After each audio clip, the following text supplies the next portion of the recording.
আজ থেকে ২৪০০ বছর আগে গ্রিসের রাজধানী এথেন্স শহরে একজন অদ্ভুত মানুষ ঘুরে বেড়াতেন, আর তার নাম ছিলেন সক্রেটিস।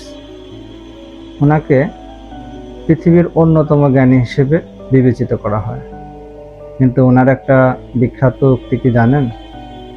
উনি বলেছিলেন যে আমি যা জানি তা হলো আমি কিছুই জানি না। তার মানে উনি নিজেকে মনে করতেন তিনি কিছুই জানেন না। আরেকজন মনীষীর কথা বলি, তিনি হলেন ইমাম আবু হানিফা রহমতুল্লাহ আলাইহ। ওনাকে একবার প্রশ্ন করা হয়েছিল যে আপনি তো জ্ঞানের মহাসমুদ্র।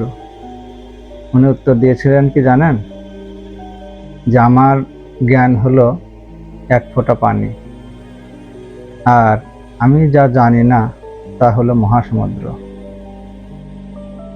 আসলে না জানার ভিতরেই সার্থকতা। কেউ যদি মনে করে যে আমি অনেক জেনে গিয়েছি, আসলে তার জ্ঞান হলো শূন্য। ঠিক একটা উদাহরণ আপনাদের সামনে তুলে ধরেছি।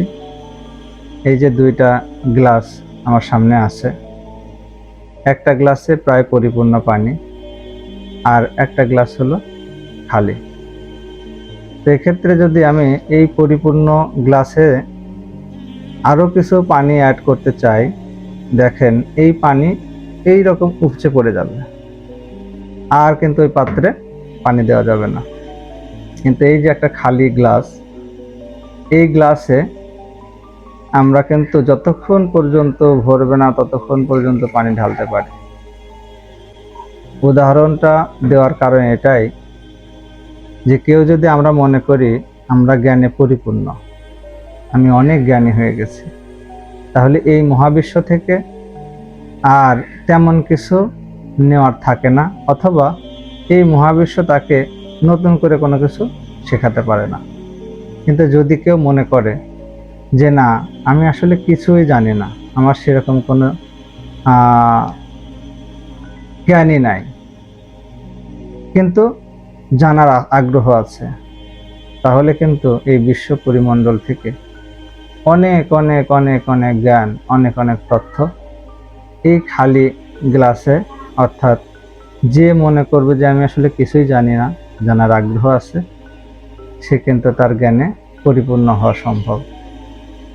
তো এখান থেকে শিক্ষণীয় কথা এটাই যে আমরা অল্প জ্ঞানী হয়ে অনেক সময় মহাজ্ঞানীর মতো আচরণ করি, মনে করি নিজেকে।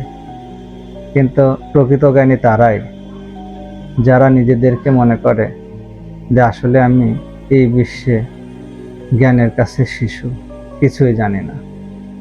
সুতরাং আসুন আমরা শেখার চেষ্টা করি, জ্ঞান অন্বেষণের চেষ্টা করি, এবং নিজেকে একটু কম জ্ঞানী ভাবি, বা কম সব কিছুতে একটু কম বুঝি এটা ভাবি, তাহলে আমরা আসলে প্রকৃত জ্ঞানী হয়ে উঠতে পারবো। সবাইকে ধন্যবাদ।